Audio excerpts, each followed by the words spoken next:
الله أكبر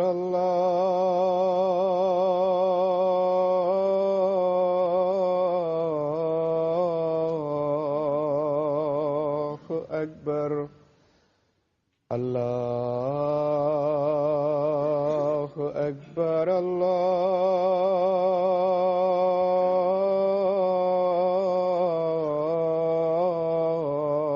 الله أكبر أشهد أن لا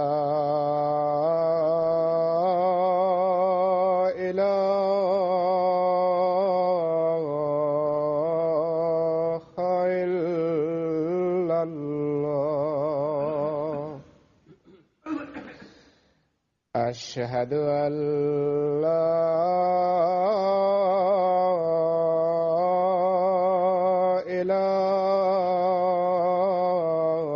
إله إلا الله أشهد أن محمدا رسول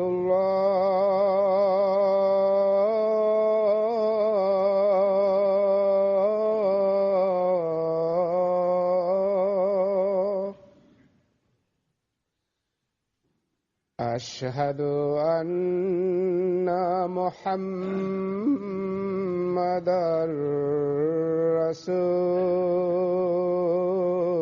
رسول الله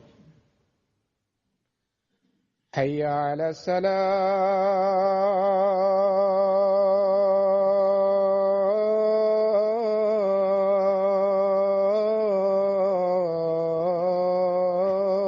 الصلاة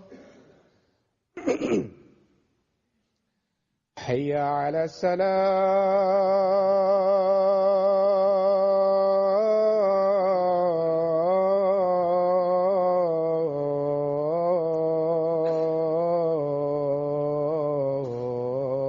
الصلاة حي على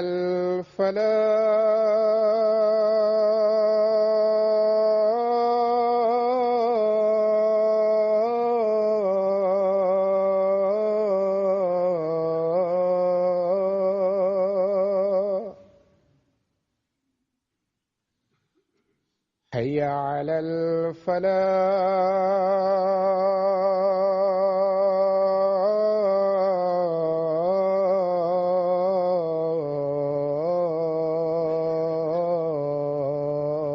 الفلاح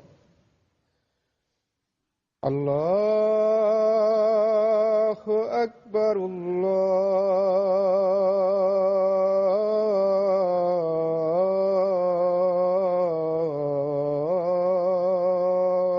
الله أكبر لا إله إلا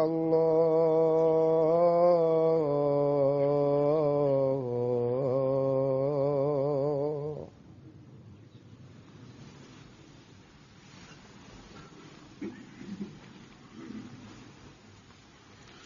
السلام عليكم ورحمة الله.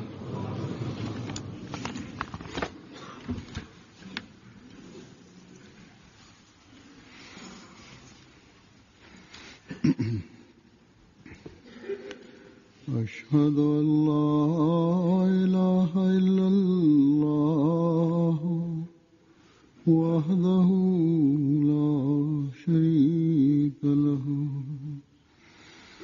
وأشهد أن محمدا عبده ورسوله أما بعد فأعوذ بالله من الشيطان الرجيم بسم الله الرحمن الرحيم الحمد لله رب العالمين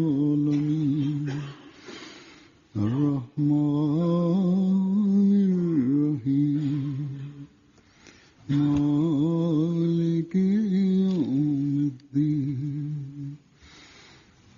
إياك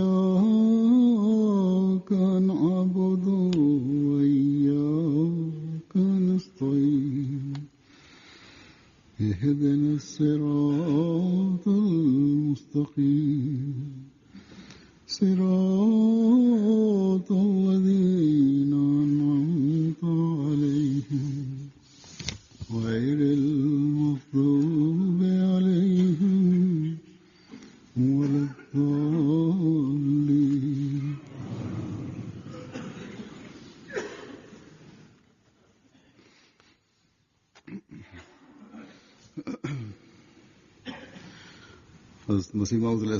हज़रत मसीह मऊद अलैहिस्सलातु वस्सलाम हिकिड़े हंधि फरमाइनि था त हर शख़्स खे घुर्जे त अल्लाह ताला जो ख़ौफ़ करे ऐं अल्लाह ताला जो ख़ौफ़ उनखे केतिरनि ई नेकिन जो वारिस बनाईंदो. वरी फरमाइनि था त असुल ॻाल्हि हीअ आहे त सुठो ऐं नेक त उहो ई आहे जेको अल्लाह ताला जी परख सां सुठो निकिरे. केतिरा माण्हू आहिनि जेके पंहिंजो पाण खे धोखो ॾींदा आहिनि ऐं समझी वठंदा आहिनि त असीं मुतक़ी आहियूं, पर असुल में मुतक़ी उहो आहे जंहिंजो नालो अल्लाह ताला जे रिकॉर्ड में मुतक़ी हुजे. सो हीअ उहा अहम नसीहत आहे जेका जेकॾहिं असांजे साम्हूं हुजे त असीं अल्लाह ताला जा हक़ बि उन्हनि हक़नि जो हक़ अदा कंदे अदा करण वारा थियूं ऐं उन जे ॿाननि जा हक़ बि उन जो हक़ अदा कंदे अदा करण वारा थियूं. पर जेकॾहिं असीं पंहिंजे ख़्याल में इबादतूं करण वारा ऐं अल्लाह ताला जो हक़ अदा करण वारो पंहिंजो पाण खे समझूं था, पर इन्हनि सभिनी ॻाल्हियुनि में कंहिं बि क़िस्म जी बनावट या ॾेखार आहे या असीं इबादतूं त कयूं पिया था पर अल्लाह ताला जी मख़लूक जो हक़ अदा नथा पिया कयूं त अहिड़ियूं इबादतूं बि ख़ुदा ताला जी नज़र में मक़बूल इबादतूं न आहिनि. अल्लाह ताला जी रज़ा खे हासिल करण वारो नथियूं बणाइनि, जेको मक़सदु आहे हिकिड़े इंसान जो इबादत करण जो. हिन वक़्तु मां हिकिड़ी डिघी रिवायत आहे जेका हिकिड़ी नसीहत आहे या वसियत जी सूरत में आहे जेका पाण सॻोरन सल्लल्लाहु अलैहि वसल्लम हज़रत मुआज़ खे कई हुई, तव्हां जे साम्हूं पेश कंदुसि. पाण सॻोरन सल्लल्लाहु अलैहि वसल्लम हिकिड़े ॾींहुं हज़रत मुआज़ खे फरमायो, या मुआज़ो इन्नी मुहद्दिसुक बिहदीसिन इन अंत हफ़िज़तहु नफ़क. ऐं मुआज़, मां तोखे हिकिड़ी ॻाल्हि थो ॿुधायां, जेकॾहिं तो उनखे यादि रखियो त ही तोखे फ़ाइदो पहुचाईंदी ऐं जेकॾहिं तूं उनखे विसारे छॾियो त अल्लाह ताला जो फज़ुल तूं हासिल न करे सघंदे ऐं तो वटि छुटकारो हासिल करण जे बारे में इत्मिनान जे लाइ को दलील बाक़ी न बचंदो.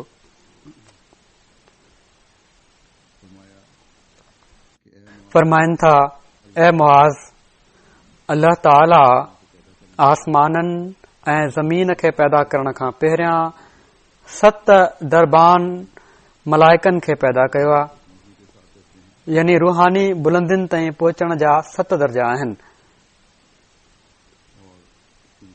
ऐं उन जे मुताबिक़ इंसान ओस ताईं पहुचंदो आहे. ऐं उन्हनि मलाइकनि मां हिक हिक खे हर आसमान ते बतौर बवाब यानी दरबान तौर मुक़रर कयो आहे.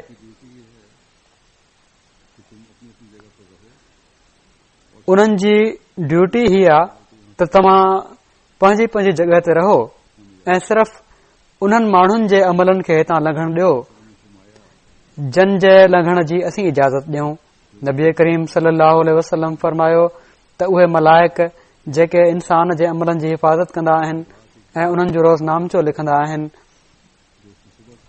ख़ुदा जे हिकिड़े बाने जा अमल खणी जेके उन सुबुह खां शाम ताईं कया हुआ आसमान जी तरफ़ बुलंद थिया ऐं उन्हनि अमलनि खे उन्हनि मलाइकनि बि पाक समझियो हुयो त तमामु भला अमल आहिनि ऐं उन्हनि खे तमामु घणो समझियो हुआ, यानी उन्हनि समझो त इहे अमल घणा आहिनि, गंज आहिनि। पर जॾहिं हू अमल खणी पहिरें आसमान ते पहुता त उन्हनि दरबान फ़रिश्ते खे चयो त असां ख़ुदा ताला जे हुज़ूर हिकिड़े बाने जा अमल पेश करण आया आहियूं, ही अमल तमामु पाकीज़ा आहिनि। त उन मलाइक उन्हनि खे चयो बीहो, तव्हां खे अॻिते वञण जी इजाज़त नाहे, तव्हां वापसि वरो ऐं जंहिं शख़्स जा ही अमल आहिनि उन्हनि खे उन जे मुंहं ते मोटाए हणो। दरबान चवे थो त ख़ुदा ताला मूंखे हिते हीअ हिदायत ॾेई बीहारियो आहे त मां कंहिं गिला करण वारे बाने जे अमलनि खे हिन दरवाज़े मां लंघण न ॾियां ऐं ही शख़्स जंहिंजा तव्हीं अमल ख़ुदा ताला जे हुज़ूर पेश करण आया आहियो ही त हर वक़्त गिला कंदो रहंदो आहे, माण्हुनि जे पुठियां उन्हनि जूं ॻाल्हियूं कंदो रहंदो आहे। रसूल करीम सल्लल्लाहु अलैहि वसल्लम फरमायो त कुझु ॿिया मलाइक हिकिड़े ॿिए बाने जा अमल खणी आसमान ॾांहुं चढ़िया।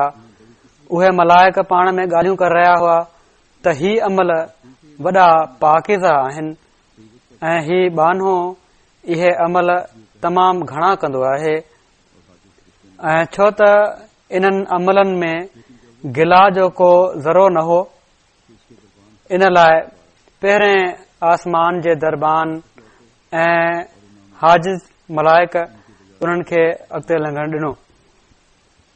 पर जॾहिं उहे ॿिए आसमान ते पहुता त उन जे दरबान मलाइक उन्हनि खे सॾु कयो त बीहो, वापसि मोटो ऐं इन्हनि अमलनि खे इन्हनि जे बजा आइण वारे जे मुंहं ते मोटाए हणो।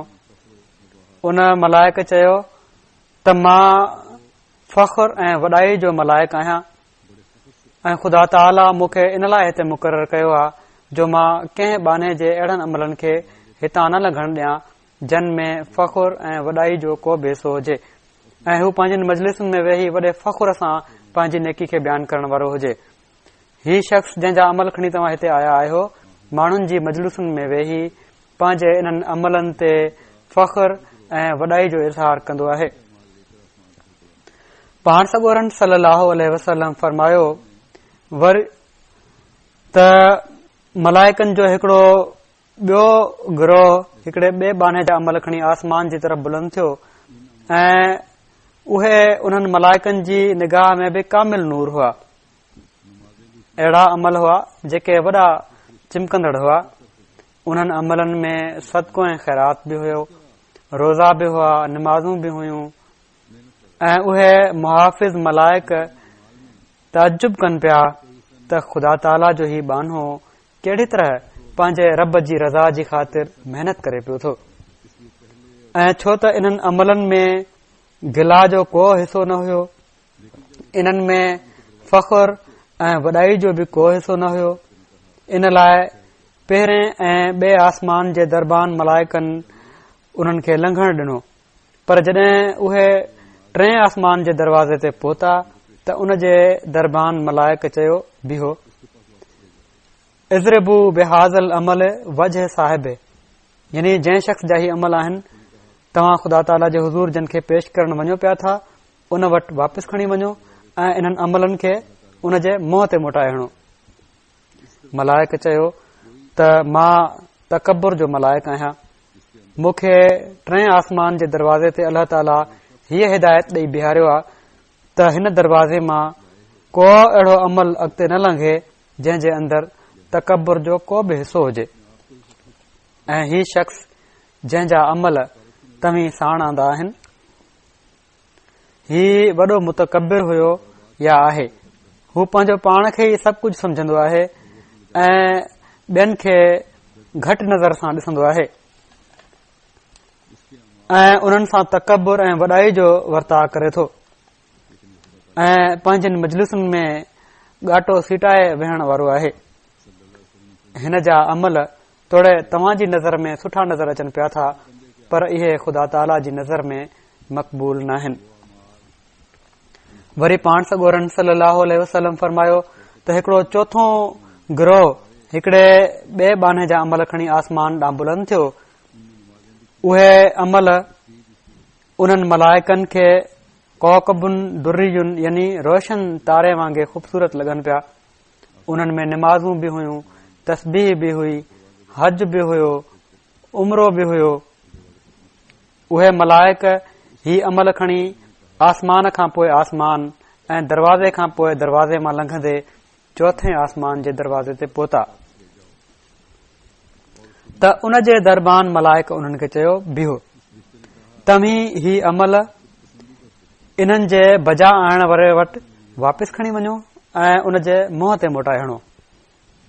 उन मलाइक चयो त मां ख़ुद पसंदी जो मलाइक आहियां ऐं अल्लाह ताला मूंखे ही हुकुम ॾिनो आहे त मां उन शख़्स जे अमलनि खे जंहिं जे अंदर ही वॾाई आहे, ॼण त हू पंहिंजे नफ़्स खे ख़ुदा ताला जो शरीक समझंदो हुजे ऐं ख़ुद पसंदी जो अहसास मंझसि नज़र अचे ऐं उन में ख़ुदा ताला जी बंदगी जो अहसास न मिलंदो हुजे, हिन चौथे आसमान जे दरवाज़े मां उन खे लंघे वञण नथो ॾेई सघिजे, छो त मुंहिंजे रब जो मूंखे इहो ई हुकुम आहे त ही शख़्स जॾहिं को कमु कंदो हुयो त ख़ुद पसंदीअ खे उन जो हिकिड़ो हिसो बनाए छॾींदो हुयो। उन जा अमल अल्लाह ताला जी निगाह में मक़बूल न आहिनि। रसूल अकरम सल्लल्लाहु अलैहि वसल्लम फरमायो त मलाइकनि जो हिकिड़ो पंजो गिरोह हिकिड़े ॿिए बाने जा अमल खणी आसमाननि ॾांहुं बुलंद थियो। उन्हनि अमलनि जे बारे में उन्हनि मलाइकनि जो ख़्यालु हुयो त कअन्नहुल उरूसुल मज़फूफ़तु इला बालिहा, उहे हिकिड़ी 16 सिंगार सां सिंगारियल ठहियल ठुकियल कुंवार वांगुरु आहिनि जेका खुशबू विखेरींदी आहे ऐं पंहिंजे घोट जे साम्हूं पेश कई वेंदी आहे।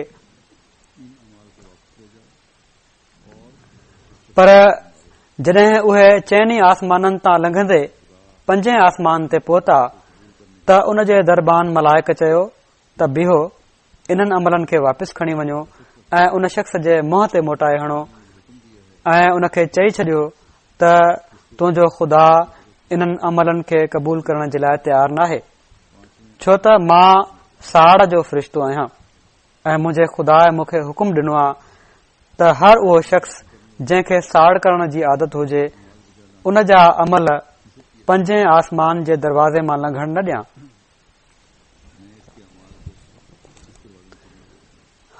ही शख़्स हर इल्म हासिल करण वारे ऐं नेक अमल बजा आणण वारे ते साड़ कंदो हुयो। मां इन जे अमलनि खे हिन दरवाज़े मां लंघण न ॾींदुसि। कंहिं बि आलिम खे ॾिसंदो हुयो, कंहिं बि सुठो कमु करण वारे खे ॾिसंदो हुयो त साड़ कंदो हुयो। तंहिं करे ही सुवाल ई पैदा नथो थिए त ही हितां लंघे सघे। वरी पाण सॻोरन सल्लल्लाहु अलैहि वसल्लम फरमायो त मलाइकनि जो हिकिड़ो छहों गिरोह हिकिड़े ॿिए बाने जा अमल खणी आसमाननि ॾांहुं बुलंद थियो ऐं पहिरियनि 5 दरवाज़नि मां लंघंदे 6 आसमान ताईं पहुची वियो। ही अमल अहिड़ा हुआ जिन में रोज़ो बि हुयो, निमाज़ बि हुई, ज़कात बि हुई, हज ऐं उमरो बि हुयो ऐं मलाइकनि समझो त ही समूरा अमल ख़ुदा ताला जे हुज़ूर में वॾा मक़बूल थियण वारा आहिनि। पर जॾहिं उहे 6 आसमान ते पहुता त उतां जे दरबान मलाइक चयो, बीहो, अॻिते न वञो। इन्नहु कान ला यरहमु इंसानन मिन इबादिल्लाह, त ही शख़्स ख़ुदा ताला जे बाननि मां कंहिं बाने ते रहम न कंदो हुयो ऐं ख़ुदा ताला मूंखे हिते इन लाइ बीहारियो आहे जो जन अमलनि में बेरहमी जी मिलावट हुजे मां उन्हनि खे हिन दरवाज़े मां लंघण न ॾियां। तव्हां वापसि मोटो ऐं इन्हनि अमलनि खे उन शख़्स जे मुंहं ते ई मोटाए हणो त तुंहिंजो पंहिंजी ज़िंदगी में ही तरीक़ो आहे त तूं ख़ुदा ताला जे बाननि ते रहम करण जे बदिरां ज़ुल्म करें थो। ख़ुदा ताला तो ते रहम कंदे तुंहिंजा ही अमल कीअं क़बूल करे। जॾहिं तूं रहम नथो करीं त अल्लाह ताला बि तो ते रहम न कंदो। नबी अकरम सल्लल्लाहु अलैहि वसल्लम फरमायो त कुझु ॿिया मलाइक हिकड़े बाने जा अमल खणी आसमान खां बाद आसमान ऐं दरवाज़े खां बाद दरवाज़े मां लंघंदे 7 आसमान ते पहुची विया। उन्हनि अमलनि में नमाज़ बि हुई, रोज़ा बि हुआ, फ़िक़ह ऐं इज्तिहाद बि हुयो ऐं वरा बि हुयो, यानी परहेज़गारी बि हुई। ऐं फरमायाऊं त लहा दवीन क दवीन नाखले वज़ौन क ज़ौइ शम्स, त इन्हनि अमलनि जे करे माखी जी मखियुनि जहिड़ो आवाज़ अचे पियो, यानी हू फ़ख्र विचां माखी जी मखियुनि जे आवाज़ जहिड़ो आवाज़ पियो अचे, यानी उहे फ़रिश्ता झुंगारे रहिया हुआ फ़ख्र विचां त असीं तमामु भली शइ ख़ुदा ताला जे हुज़ूर में पेश करण जे लाइ वञूं पिया था ऐं उहे अमल सिज जी रोशनी वांगुरु चिमकी रहिया हुआ। उन्हनि सां गॾु 3000 मलाइक हुआ, ॼण त उहे अमल एॾा घणा ऐं ॻोरा हुआ जो 3000 मलाइक उन जे थाल खे खयूं बीठा हुआ। जॾहिं उहे 7 आसमान जे दरवाज़े ते पहुता त दरबान मलाइक जेको उते मुक़ररु हुयो चयो, बीहो, तव्हां अॻिते नथा वञी सघो, तव्हां वापसि वञो ऐं इन्हनि अमलनि खे उन शख़्स जे मुंहं ते मोटाए हणो ऐं उन जी दिलि ते तालो हणी छॾियो, छो त मूंखे ख़ुदा ताला ही हुकुम ॾिनो आहे त मां उन जे हुज़ूर अहिड़ा अमल पेश न कयां जन मां ख़ालिस्तन ख़ुदा ताला जी रज़ा मतलूब न हुजे ऐं उन्हनि में का मिलावट हुजे। उन शख़्स ही अमल गैरुल्लाह जी ख़ातिर कया। ही शख़्स फ़क़ीहनि जी मजलिसुनि में वेही ऐं फ़ख्र विचां कंध सीटाए तफ़क़ुह ऐं इज्तिहाद जूं ॻाल्हियूं करे थो त जीअं उन्हनि जे अंदर उनखे हिकड़ो बुलंद रुतबो ऐं शान हासिल थिए। उन ही अमल मुंहिंजी रज़ा जी ख़ातिर न आहिनि कया, बल्कि सिर्फ़ पाण पढ़ाइण लाइ कया आहिनि। व ज़िक्रन इंदल उलमाए वसीतन फिल मदाइन, उन जो मक़सद ही हुयो त हू दुनिया में हिकड़े वॾे बुज़ुर्ग जी हैसियत सां मशहूर थी वञे, आलिमनि जी मजलिसुनि में उन जी ॻाल्हि थिए, उहो कमु जेको ख़ालिस्तन ख़ुदा ताला जे लाइ न हुजे ऐं उन में ॾेखार जी मिलावट हुजे, उहो ख़ुदा ताला वटि मक़बूल नाहे। फ़रिश्ते चयो, मलाइक चयो त मूंखे हुकुम मिलियो आहे त मां अहिड़नि अमलनि खे अॻिते लंघण न ॾियां, तव्हां वापसि वञो ऐं इन्हनि अमलनि खे उन शख़्स जे मुंहं ते मोटाए हणो। नबी करीम सल्लल्लाहु अलैहि वसल्लम फरमायो, कुझु ॿिया मलाइक हिकड़े बाने जे अमलनि खे खणी आसमाननि ॾांहुं बुलंद थिया ऐं 7 आसमाननि जे दरबान मलाइकनि उन्हनि खे लंघण ॾिनो। उन्हनि खे उन्हनि अमलनि ते को एतिराज़ न हो।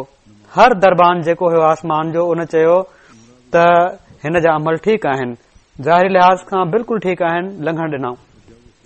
उन्हनि अमलनि में ज़कात बि हुई, रोज़ा बि हुआ, निमाज़ बि हुई, हज बि हुयो, उमरो बि हुयो, सुठा अख़लाक बि हुआ, ख़ुदा ताला जो ज़िक्र बि हुयो।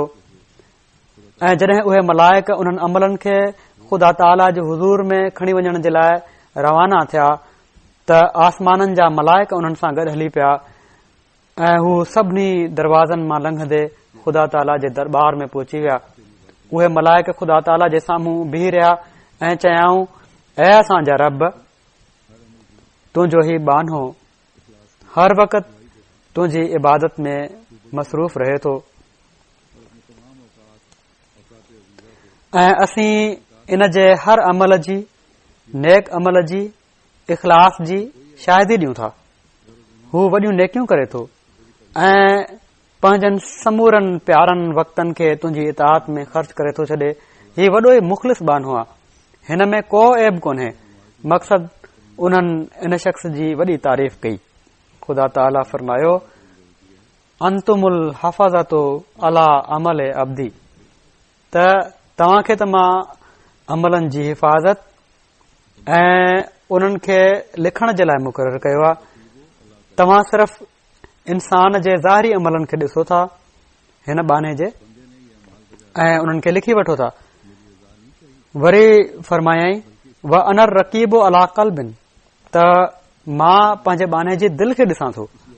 हिन बाने ही अमल बजा आणे मुंहिंजो राज़ पोइ न घुरियो हुयो, बल्कि हिन जी नियत ऐं इरादो कुझु ॿियो ई हो। हू मूंखां अलावा कंहिं ॿिए खे ख़ुशि करणु चाहे पियो।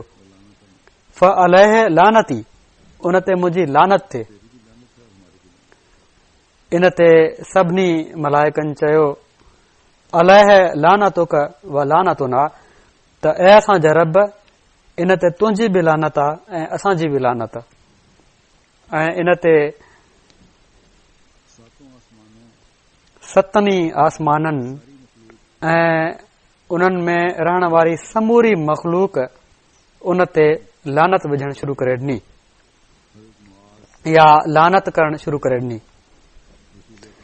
हज़रत मुआज़ रज़ियल्लाहु ताला अन्हु रसूल करीम सल्लल्लाहु अलैहि वसल्लम जी इन वसीयत नसीहत खे ॿुधो त संदन दिल ॾकी वई। पाण अर्ज़ कयाऊं त या रसूलल्लाह कैफ़ ली बिन निजात वल खलास, या रसूलल्लाह जेकॾहिं अमलनि जो ही हाल आहे त कीअं असांखे निजात हासिल थींदी ऐं मां पंहिंजे रब जे कहर ऐं ॾमर खां कीअं छुटकारो हासिल कंदुसि। पाण सॻोरन सल्लल्लाहु अलैहि वसल्लम फरमायो इक़्तदे बि त तव्हां मुंहिंजी सुन्नत ते अमल कयो ऐं उन ते यकीन रखो, छो जो ख़ुदा ताला जो हिकिड़ो बानो तोड़े केॾा ई सुठा अमल छो न करे रहियो हुजे, उन में कुझु खामियूं ज़रूर रहिजी वेंदियूं आहिनि। तंहिं करे तव्हां पंहिंजे अमलनि ते नाज़ न कयो, बल्कि ही यकीन रखो त असांजो ख़ुदा ऐं असांजो मौला अहिड़ो आहे जो हू उन्हनि खामियुनि जे बावजूद बि पंहिंजे बाननि खे माफ़ करे छॾींदो आहे। व हाफ़िज़ु अला लिसानिक, ऐं ॾिसो पंहिंजी ज़बान जी हिफ़ाज़त कयो ऐं उन सां कंहिंखे तकलीफ़ न पहुचायो, का ख़राब ॻाल्हि उन मां न कढो।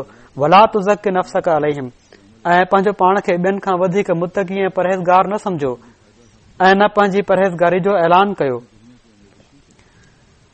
वला तुदखिल अमल दुनिया बे अमल आख़िरा, ऐं जेको अमल तव्हीं ख़ुदा ताला जे राज़ पे ऐं अॻिले जहान जी ज़िंदगी में फ़ाइदो हासिल करण जे लाइ कयो था, उन में दुनिया जी मिलावट न कयो।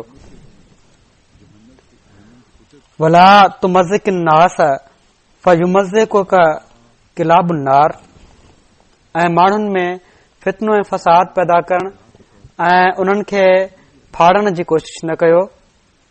जेकॾहिं तव्हां ईअं कंदो त क़यामत जे ॾींहुं जहन्नुम जा कुता तव्हां खे फाड़े छॾींदा।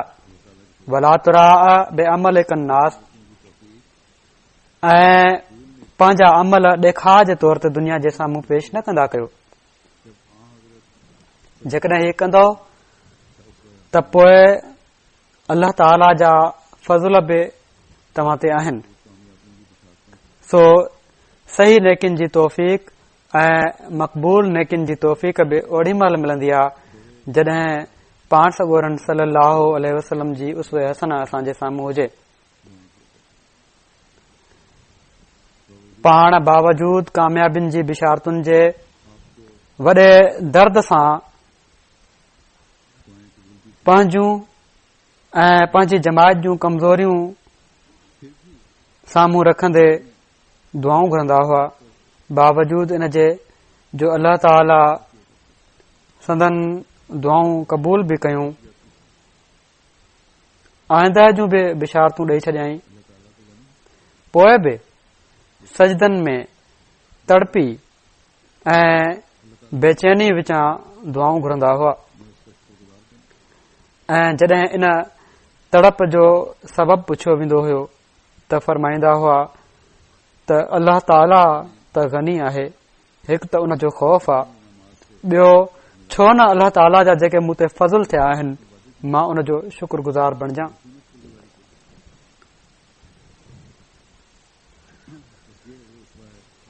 अल्लाह ताला केतिरनि ई इनामनि सां नवाज़ियो आहे ऐं उम्मत जे लाइ केॾा वाइदा ॾिना आहिनि, उन ते मां छो न शुक्रगुज़ारी कयां। सो हीअ उहा उसव आहे जेका पाण असांजे साम्हूं पेश फरमायाऊं। हुकूकुल इबाद जो सवाल आहे त दुनिया जे मक़सदनि खां पाक थी बिना फ़र्क़ कए हर हिक जे पाण कम अची रहिया आहिनि, हर हिक जी माली मदद फरमाए रहिया आहिनि। जेको सुवाली बि आयो आहे उन जो सुवाल करण वारे जो सुवाल पूरो फरमाए रहिया आहिनि। हर हिकु संदन रहम मां हिसो वठी रहियो आहे, हर हिकु संदन प्यार ऐं शफ़क़त मां फैज़ हासिल करे रहियो आहे। सो पाण फरमायाऊं अहिड़ी तरह अल्लाह ताला जो ख़ौफ़ रखंदे उन जी इबादत कयो जहिड़ी तरह मां कयां थो, उन जा अब्द शकूर बणिजो जहिड़ी तरह मां शुक्रगुज़ारी कयां थो, ऐं अहिड़ी तरह अब्द रहमान बणिजो जहिड़ी तरह मां हक़ अदा कयां थो, जहिड़ी तरह मां ही नमूना क़ाइम कया आहिनि त तव्हीं अल्लाह ताला जे फज़लनि खे मेड़ण वारा थींदो। ओड़ी तरह जहिड़ी तरह मां हुकूकुल इबाद जी अदायगी कई आहे, जेकॾहिं तव्हां मुंहिंजे उसवा ते हलंदे ख़ालिस ऐं बेनफ़्स थी अल्लाह ताला जे बाननि जा हक़ अदा कंदो त पोइ अल्लाह ताला जे फज़लनि खे मेड़ण वारा बणिजी वेंदो। जेकॾहिं सिर्फ़ पंहिंजनि नेकियुनि ते ई समझंदे त मां वॾियूं नेकियूं कयां पियो थो, पंहिंजनि इबादतुनि खे ई काफ़ी समझंदो या उन्हनि ते ई इन्हिसार कंदो त पोइ अल्लाह ताला जे फज़लनि जा वारिस नथा बणिजी सघो। सो सुन्नत ते हलण, पाण सॻोरनि सलम जी उसवा ते अमल करण जे लाइ असांखे पंहिंजनि नफ़्सनि जा जाइज़ा वठणा पवंदा। ख़ुदा ताला जे अॻियां झुकंदे उन जो फज़ल घुरणो पवंदो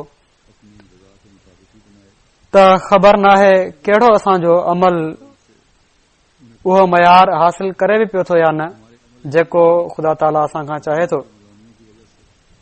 सो असांखे हीअ दुआ करणु घुर्जे त अल्लाह ताला असांजे अमलनि खे पंहिंजी रज़ा जे मुताबिक़ बि बनाए ऐं पोइ सिर्फ़ ऐं सिर्फ़ पंहिंजे फज़ुल सां उन्हनि खे क़बूल बि करे वठे। असांजा अमल अहिड़ा न हुजनि जेके दुनिया जी मिलावटुनि जे करे असांजे मुंहं ते मोटाए हया वञण वारा हुजनि। असांखे हीअ दुआ करणु घुर्जे त असीं हिन दुनिया में बि अल्लाह ताला जी जन्नत खे हासिल करण वारा थियूं ऐं पंहिंजे हर अमल खे उन जी रज़ा जे मुताबिक़ ढाले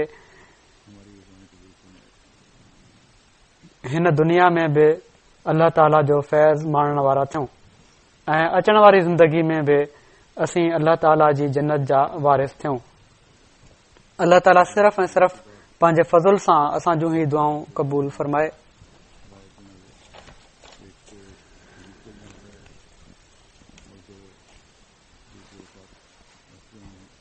हिन वक़्तु मां जुमे जी निमाज़ खां पोइ कुझु जनाज़ा बि पढ़ाईंदुसि, ग़ाइब जनाज़ा। हिकिड़ो त हिकिड़े शहीद जो जनाज़ो आहे ऐं ॿ ॿिया वफ़ात याफ़्तगान आहिनि जेके असांजा शहीद आहिनि।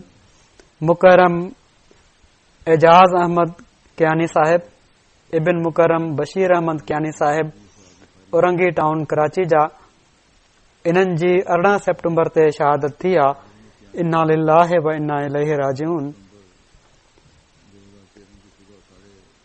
हिननि खे औरंगी टाउन में अणॼातल माण्हुनि फायरिंग करे शहीद करे छॾियो हुयो। तफ़सीलनि जे मुताबिक़ मुकरम एजाज़ अहमद कियानी साहिब 18 सेप्टेम्बर 2013 ते सुबुह जो 7:30 बजे मोटरसाइकिल ते नौकरी जे लाइ रवाना थिया, घरां निकिता। अञा थोरो परे विया हुआ जो ॾिसण वारनि जे मुताबिक़ ऐनी शाहिद जे मुताबिक़ हिकिड़े स्पीड ब्रेकर ते जॾहिं मोटरसाइकिल जी रफ़्तार घटि थी त 2 माण्हू मोटरसाइकिल ते संदन वेझो आया ऐं 2 गोलियूं संदन खाॿी पासीरनि जे वेझो फायर कयऊं, जंहिंसां पाण मोटरसाइकिल तां हेठि किरी पिया ऐं किरण खां पोइ उथण जी कोशिश कयऊं, जंहिं ते हमिलो कंदड़नि साम्हूं जे पासे खां अची मथनि फायर कया। पाण खे बचाइण जे लाइ खॿो हथ उन्हनि अॻियां कयो, जंहिं ते हमिलो कंदड़नि संदन हथ ते फायर कयो ऐं पोइ संदन सीने ते 3 गोलियूं फायर कयऊं।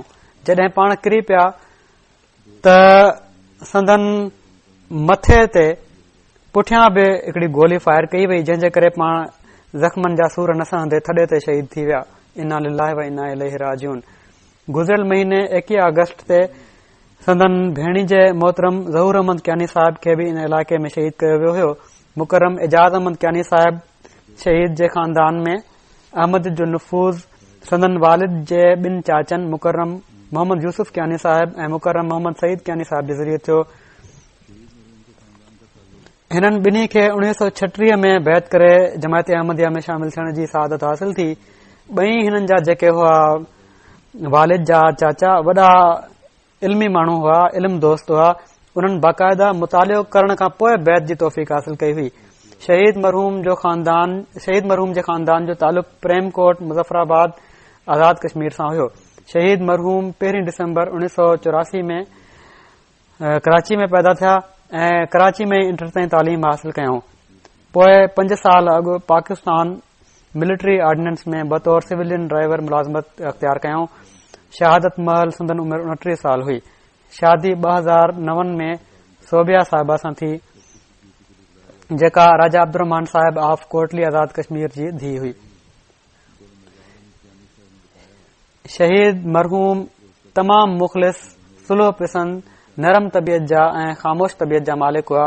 जमायती ख़िदमतुनि जे हवाले सां हमेशा ताउन कंदा हुआ। जॾहिं कंहिं ड्यूटी जे लाइ सॾियो वेंदो हुन त हमेशा इताअत जो मुज़ाहिरो कंदा हुआ।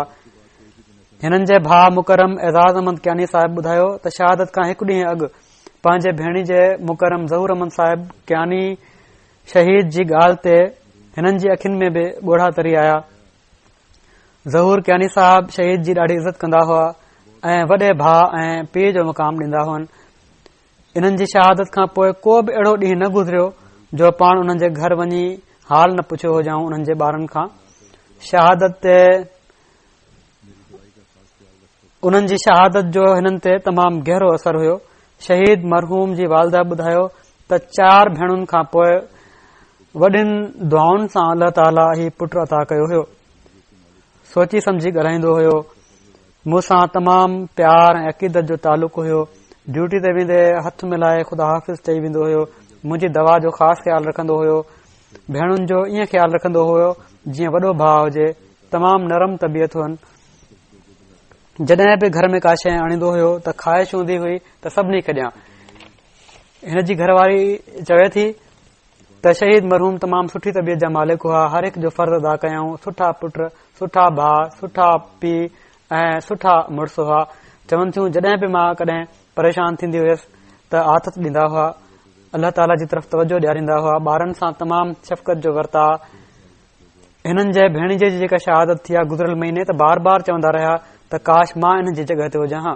शहीद मरहूम पोयरनि में पीउ माउ खां अलावा घरवारी मोहतरमा, हिकड़ी धीउ अज़ीज़ा दुरयादन एजाज उमिरि 4 साल ऐं हिकड़ो पुटु बुरहान अहमद उमिरि 1.5 साल सोगवार छॾिया आहिनि। कराची में हालात इन लिहाज़ खां ख़ासि तौर ते ॾाढा ख़राब आहिनि। लॻे थो त हिकड़ो टोलो आहे जेको अहमदन जी टारगेट किलिंग करे पियो थो। इन मक़सद जे लाइ ख़ासि तौर ते हुनखे मुक़ररु कयो वियो आहे। अल्लाह ताला उन्हनि जी पकड़ जा बि जल्द सामान पैदा फरमाए। असल में त मौलवी ऐं उन्हनि सां गॾिजी हुकूमत जी शइ ते ही सभु कुझु थी रहियो आहे। अल्लाह ताला हिन ज़ालिम टोले जी बि जल्द पकड़ जा सामान पैदा फरमाए। दुआउनि जी तमामु घणी ज़रूरत आहे। कराची में वधीक ख़ासि तौर ते आहे, पर उमूमन पाकिस्तान में बि हालात तमामु ख़राब आहिनि। लाहौर में बि अहिड़ी तरह केतिरनि जॻहियुनि ते केतिरनि अहमदनि खे अगवा करण जी कोशिश कई वई, मारण जी कोशिश कई वई।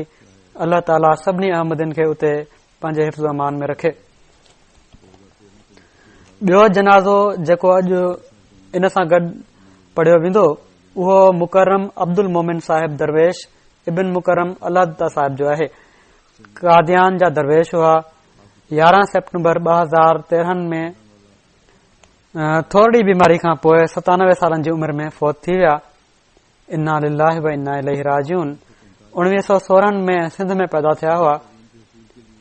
संदन परवरिश पोइ उन खां बाद जड़ावाला फैसलाबाद अची विया। उते ई तालीम ऐं तरबियत हासिल कयऊं। ग़ालिबन 1945 में दीनी तालीम हासिल करण जे लाइ कादियान अची विया हुआ। इते ई पहिरीं शादी थियनि, पर पार्टीशन जे करे कायम न रही सघी ऐं उन मां का औलाद बि न हुई।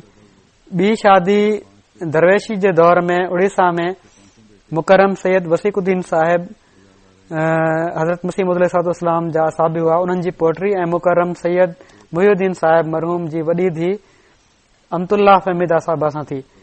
उन्हनि मां 8 ॿार पैदा थियनि, 5 पुट ऐं 3 धीअरूं।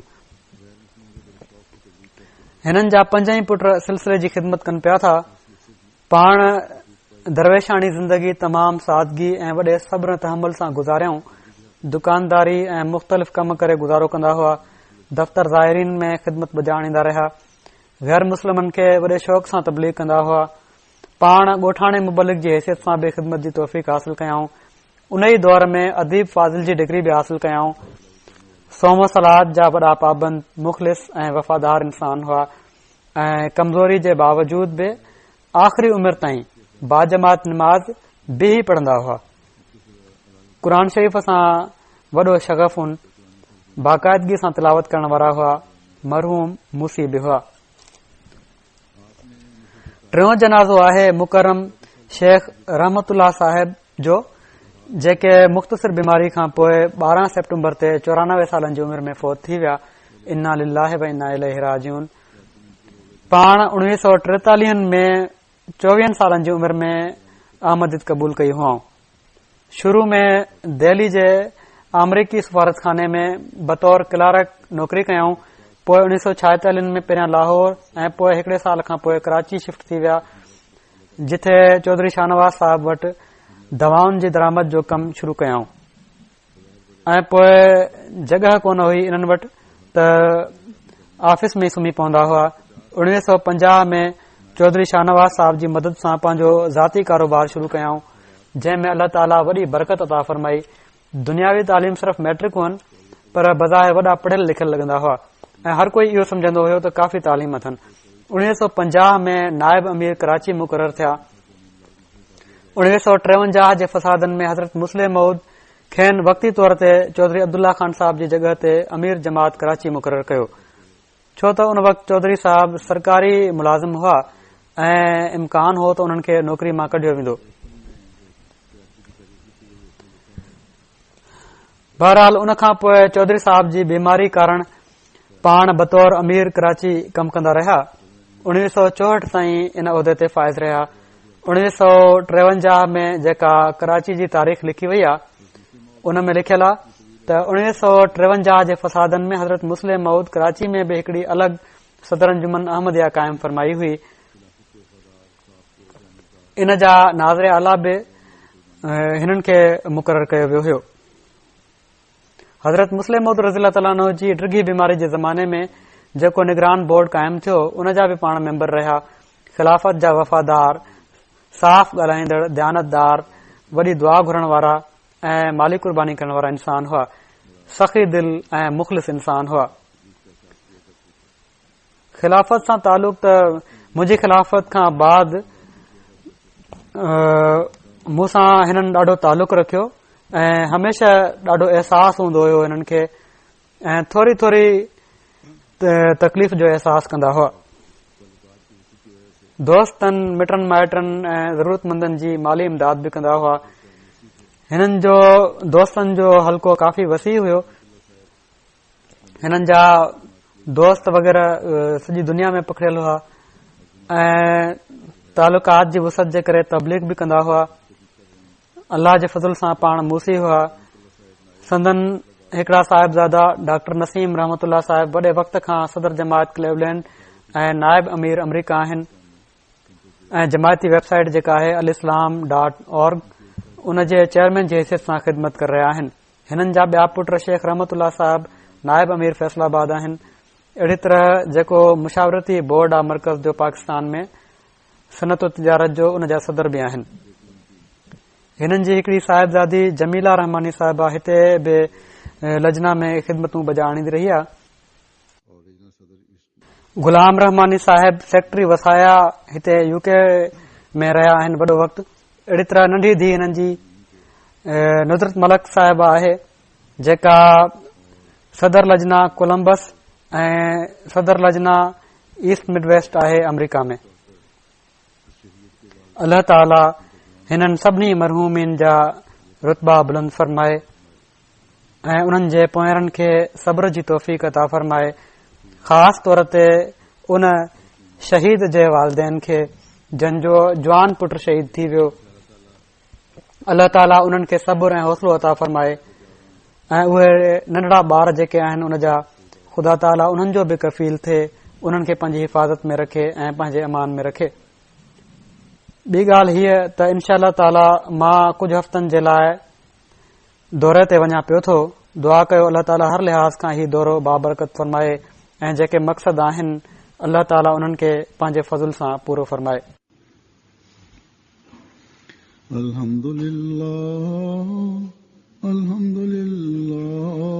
नहमदुहु व नस्तईनुहु व नस्तगफिरुहु व नु'मिनु बिही व नतवक्कलु अलैहि व नऊज़ु बिल्लाहि मिन शुरूरि अनफुसिना